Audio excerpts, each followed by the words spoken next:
So one day after my husband and my son and I had moved to Atlanta, I had come home from work and I was getting ready to change clothes so I can get dinner ready. And my husband and my son walk in shortly after I do. And my son Xavier says, "Mom, what am I going to eat?"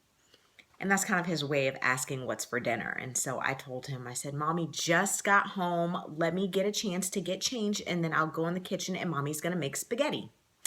And he says, "Mom, I love spaghetti." And I said, "I know you do. So give mommy a minute and I'll go in and I'll make some spaghetti." And he says, "Okay." So he runs off and he goes in his room and he starts playing. And I get myself changed. I get in the kitchen. I get my pots and my pans out. I get all the ingredients out. And here comes Xavier running in the kitchen. "Mom, is it ready yet?" "No, it's not ready. You need to be patient." "But Mom, I can't." I said, "Yes, you can. Just go play." And so he hangs his head and then he goes off into his room and he goes and he plays. So I'm getting my ground beef cooking. I got the noodles in the water boiling. And you guys know spaghetti is not, it's not a big deal. It takes 20 minutes to make. And so I'm making the spaghetti and then I look over and I see these little eyes peeking around the corner. And I say, "Xavier, the spaghetti is not ready yet. Mommy will call you when it's ready." And he goes, and he goes around the corner and he goes back and he plays. And I'm just like, goodness gracious, could you let me get the meal done, son? And so maybe 5, 10 minutes later, dinner's ready. And so I call him, "Xavier, it's time to eat dinner." So he runs to the table and he hops up in his chair and he says grace and he takes a bite of his spaghetti and he says, "Mom, spaghetti is so good." I said, "I'm glad you like it." He said, "But Mom, it just takes so long to make." I said, "Xavier, no, it really doesn't. You just have to be patient." He says, "But Mom, it's hard to wait." I said, "I know it is, but isn't it worth it? It tastes really good, doesn't it?" And he says, "Yeah." And at that moment, you guys, the Lord hit me with this big, big stick of conviction. You see, it was at this same time in my life that I had been praying for God to deliver me from my corporate career. And what God was showing me at that very moment is this exact same conversation that I had just had with my son. God had been having with me every single day. Every day that I would get dressed and on my commute and I would pray and I'd be like, "God, surely it's got to be time. Please, isn't it time for me to move on and move into my passions and do the things that I really wanted to do?" And God was telling me, "No, Tawanda, it's not time. You got to be patient." And I'm like, "But God, I can't." And he says, "Yes, you can." And I just felt so juvenile at that point. I'm like, "Oh my goodness, is it really this simple?"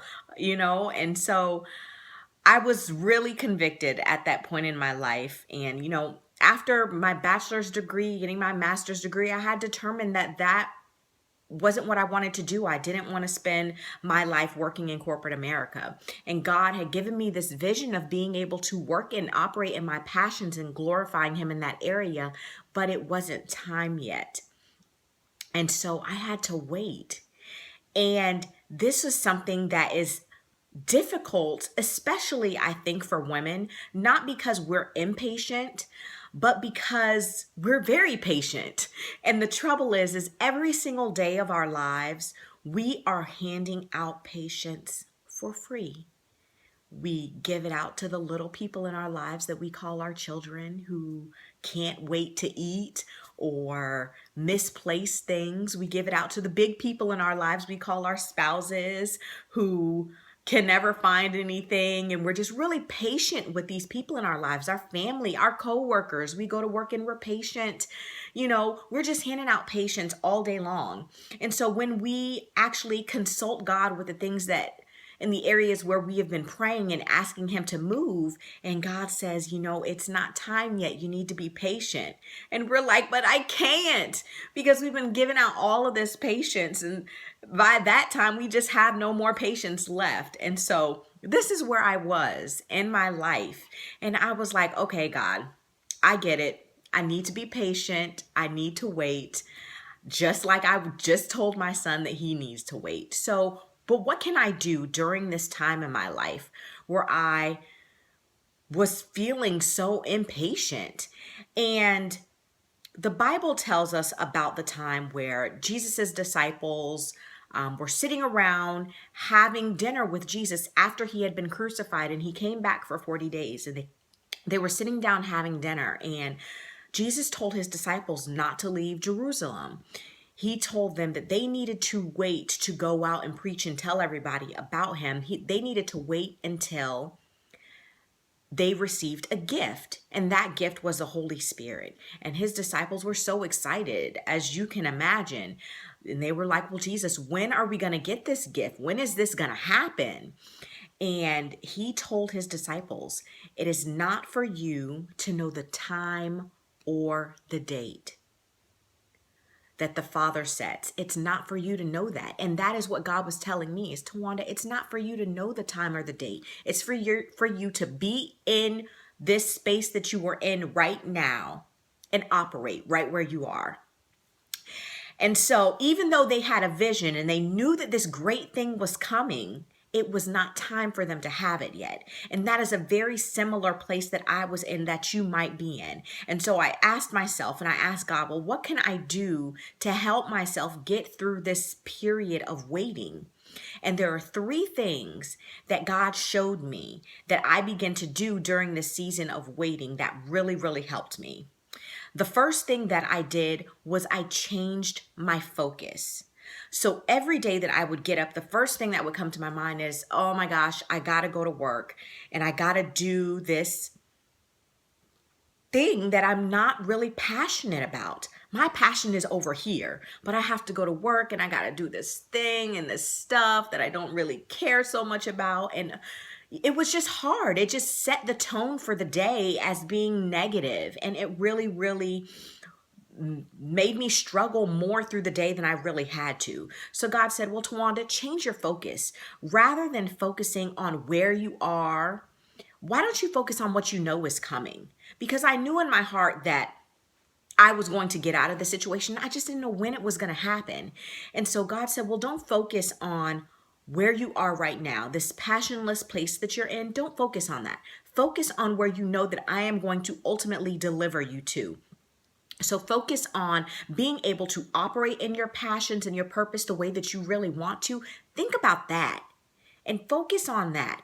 And it is amazing what a difference it makes in the day when you wake up and you think about where you're going to be and where God is going to deliver you. You know it's coming. You don't know when, but just to think about that thing gets you really excited and happy. And so I began to do that, and it really set the tone for my day to be much more positive than it was when I was thinking about kind of where I was.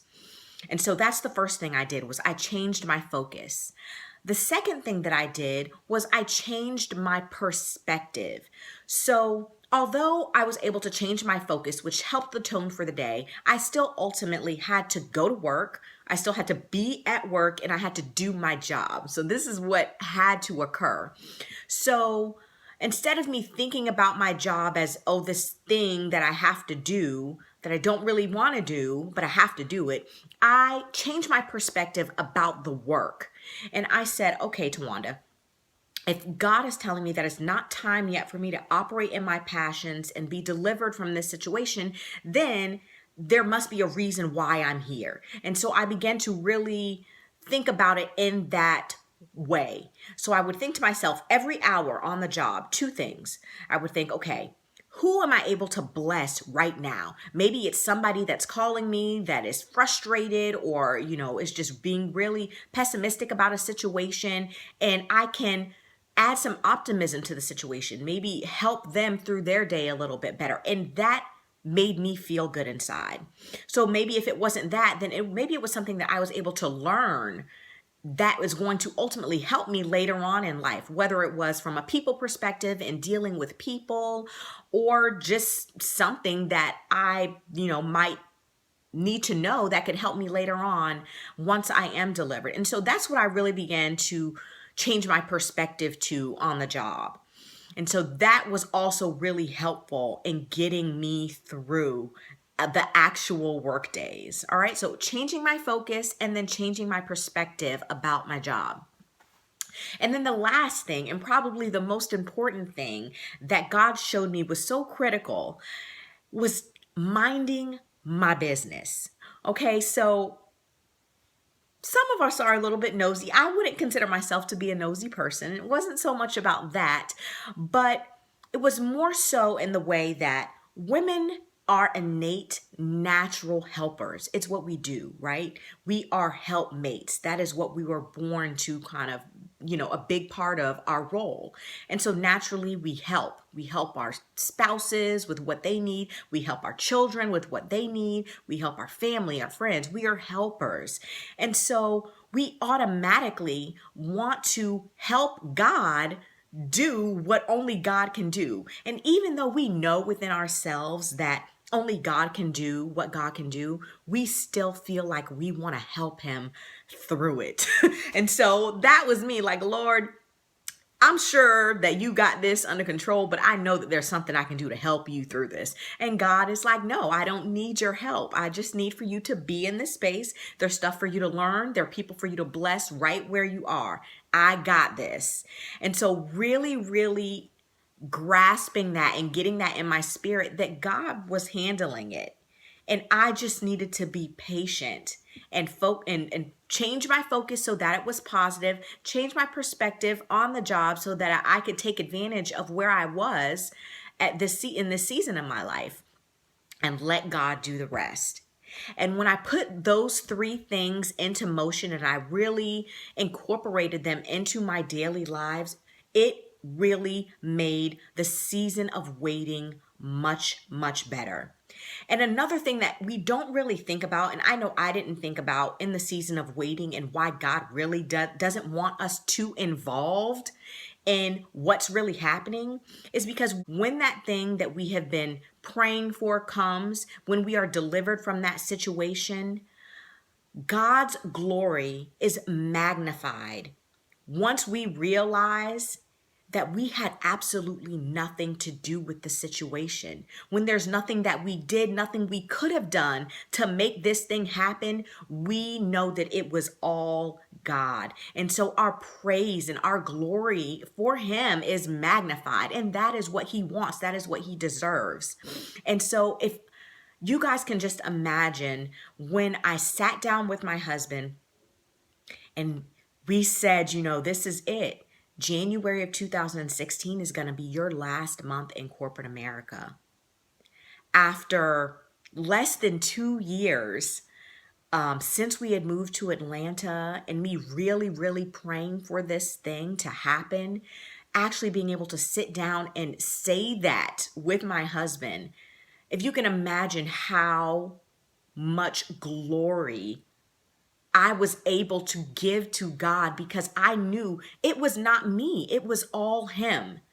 And I was just so grateful, you guys. And 2 years, maybe 2.5 years prior to us moving to Atlanta, we were pretty much at rock bottom. Were still grieving the loss of my daughter. My husband had lost his job. We'd almost lost our house. We were at the bottom.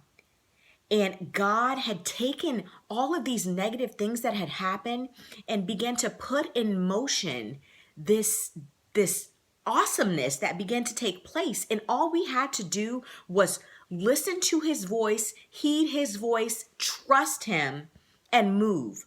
So through this season of grief, season of fear, season of, lack, whatever season it was that we were going through and that you are going through, if you can just heed the voice of God, listen to him, and take when he tells you to do something, just do it.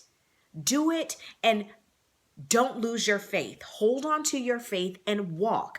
And that is what I did. And in this specific instance of me wanting to be delivered from corporate America, you guys, all I did was change my focus, change my perspective, and minded my business. I did what God told me to do during that time. That is it. And so, if you're in a season of waiting, I really hope that this encourages you and that it helps you kind of through, because it's hard, especially for women, to wait for a thing to come. We are, we're patient. We're patient with our men, with our children, at our job. We're patient. So the Lord understands, and He knows who we are, and so He understands what we have to go through in those seasons of waiting. But they're critical.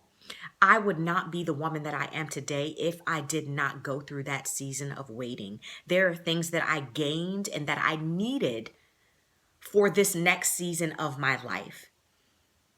And so, you guys, I really hope that this has blessed you guys. I hope that it encourages you. If you're going through a season of waiting, please give me some comments down below.